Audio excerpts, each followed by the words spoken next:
warangiza ukavuga ngo noneho da ngo ministeri ngo ya siporo ngikuriwe n'umudamu bitwa Mimoza umuntu wacungaga imari uzi kubara iby'amafaranga wari mu bigo biri aho ngaho ngo za ibintu biri aho by'ubwishingizi za insurance ariko twaragatoye kwe narabibabwiye aya mavubi akeneye ikintu bita umweyo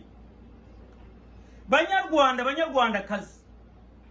amavubi akeneye umweyo ndasaba by'umwihariko nkanjye Taifa Kalisa Bruno narabibabwiye nkiri no kuri radio ya radio nakoragaho usa n'ujya mu mujyi hagati yari ku Gishushu hakoraga Dereje w'umunyabwoba niwe munyabwoba wa mbere kwisi narabivuga ariko ngiye narumewe kabisa ibyo nababwiye mwarabibonye mbabwire ngo amavubi ntashoboye mukagira ngo ndabeshya warabonye amavubi ya Olivier Karekezi kapiteni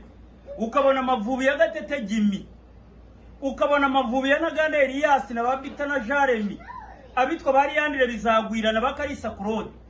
waje kureba amavubi y'abantu ngo bitwa ngo izi subu ziri aho ngaho zigenda zitana ukandagira ukareba ngo harimo ngo abantu ngo bitwa ngo muhozi kweri ngo akiniye amavubi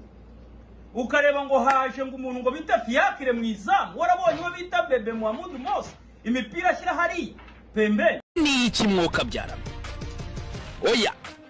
ariko amavubi we nk'ubu katauti nyakwigendera bibi nabibonye kuko yavuga iki ibi ni ibiki mwo ariko nk'ubu Jimmy Gatete rutahiza mu bihe byose nkiyabonye ibi bintu avuga iki koko yesu we mbe